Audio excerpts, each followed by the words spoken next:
नमस्कार दोस्तों, क्या हाल चाल है आपके।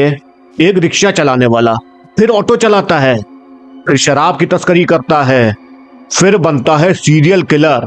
इसके नाम से हर कोई कांपता था। चेन्नई में इसका बहुत दबदबा था। आज हम बात करेंगे गौरी शंकर उर्फ ऑटो शंकर। इसने क्राइम की दुनिया में अपना ऐसा नाम बना लिया था कि आम आदमी से लेकर वीआईपी तक इससे डरता था। कोई इसके बारे में कुछ नहीं बोलता था। इसका जन्म होता है 1954 को तमिलनाडु के वेलोर डिस्ट्रिक्ट में। वहां पे इसका जन्म हुआ।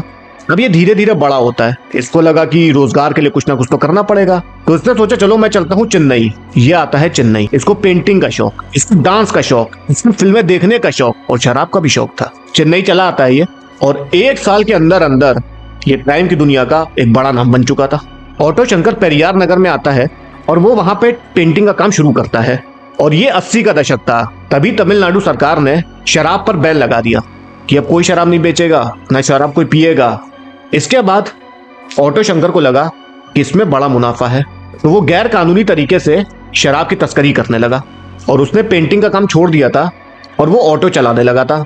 ऑटो में वो शराब की तस्करी करता था और प्रोस्टिट्यूशन के धंधे में भी उसने कदम रख दिया था। वो लड़कियों को लाने ले जाने का काम करता था। हालांकि कुछ दिनों बाद तमिलनाडु सरकार ने शराब का बैन हटा दिया था, लेकिन गौरी शंकर जो था वो बहुत आगे निकल चुका था। उसको इस काम में मजा आने लगी थी। धीरे धीरे इसने ये सोचा कि यार मैं अकेला तो कुछ नहीं कर पाऊंगा, अब मुझे अपना गैंग बनाना चाहिए। तो इसने अपना गैंग बनाना शुरू किया। इसकी गैंग में था इसका छोटा भाई मोहन, ये इसका खास था, इसका साला एल्डेन और इसके साथ 5 लोग और थे। ये सारे लोग मिलके गैर कानूनी काम करने लगे थे और दिन बीतते हैं, महीने बीतते हैं और इसने प्रोस्टिट्यूशन को ही अपना मेन धंधा बना लिया। और ये भी कहा जाता है कि जितने भी इसके गैर कानूनी धंधे थे इसकी जानकारी पुलिस को थी, लेकिन पुलिस ने इसमें हाथ ही नहीं डाला। लेकिन इसके सर पे कुछ मिनिस्टर्स और कुछ अधिकारियों का हाथ था। फिर ये एक लड़की से शादी करता है जिसका नाम था ललिता। फिर 1987 आता है। जो उसकी पत्नी ललिता थी वो सुदालाई मुथु नाम का एक आदमी था, उसके साथ भाग गई। ऑटो शंकर को बहुत गुस्सा आई और उसने गैंग से बोला, ऑर्डर दिया कि इनको ढूंढ निकालो।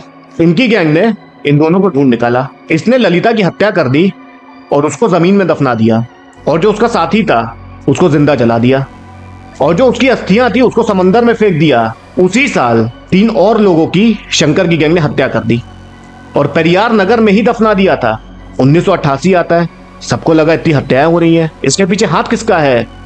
सबको थोड़ा शक उठा कि इसके पीछे ऑटो शंकर का ही हाथ हो सकता है। उसका नाम बहुत था, सब उसके नाम से डरते थे, कोई उसके खिलाफ कुछ नहीं बोलता था। और तब और हड़कंप मच गया जब 9 लड़कियों के गायब होने की खबर सामने आई। सबको शक हुआ कि इसमें गौरी शंकर का ही हाथ हो सकता है। इसके बाद ऑटो शंकर की गैंग ने एक शुभ लक्ष्मी नाम की लड़की थी, उसको भी अगवा करने की कोशिश की, लेकिन ये लड़की वहां से भागने में कामयाब हो गई।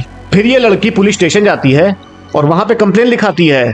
पुलिस ऑटो शंकर को गिरफ्तार कर लेती है, लेकिन इसके ऊपर मिनिस्टर्स का हाथ था। इसको तुरंत ही जमानत मिल जाती है और ये छूट जाता है। और ये बंदा अपने आप को सबसे बड़ा मानने लगा था, अपने आप को किंग समझने लगा था। जब लड़कियां और गायब होने लगी तो उनके परिवार वाले गवर्नर के पास पहुंचे। उन्होंने बोला कि सर आप कुछ करिए।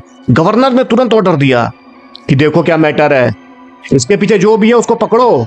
पुलिस हरकत में आती है। पुलिस ने उसके सबसे खास एल्डेन को गिरफ्तार किया। फिर ऑटो शंकर को गिरफ्तार किया गया, उसको हिरासत में लिया गया। उसने अपना जुर्म कबूल लिया।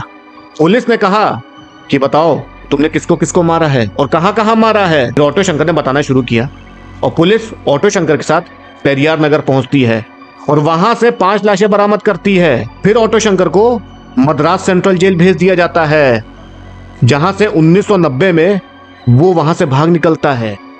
अब यह भी बोला जा रहा था कि इसको भगाने में पुलिस का हाथ है, पुलिस की मिली भगत है जिसकी वजह से ये भागा जेल से, और इसी वजह से कुछ पुलिस वालों को सस्पेंड भी कर दिया गया था। इसके बाद पुलिस ने फिर से तलाश शुरू की इसकी, और ये उड़ीसा के राउरकेला में छुपा हुआ था और पुलिस ने इसको फिर से गिरफ्तार करके जेल भेज दिया। इसके बाद 31 मई 1991 आता है। कोर्ट ने ऑटो शंकर और एल्डेन जो इसका खास था, इन दोनों को 6 कत्ल के मामले में मौत की सजा सुनाई और इसके छोटे भाई और इसके 5 साथियों को उम्र कैद की सजा सुनाई। 27 अप्रैल 1995 आता है। सलेम सेंट्रल जेल में इसको फांसी दे दी जाती है। ऑटो शंकर की कहानी खत्म, दी एंड हो गई। जैसा करोगे वैसे ही भरोगे। इसने जिंदगी भर गैर कानूनी काम किए, कत्ल किए, लोगों को परेशान किया और आखिरी में इसकी भी मौत हो गई। तो दोस्तों, यही पूरी स्टोरी थी गौरी शंकर उर्फ ऑटो शंकर के बारे में। अगर आपको ये वीडियो पसंद आई हो तो वीडियो को लाइक करिए और चैनल को भी सब्सक्राइब करिए। धन्यवाद।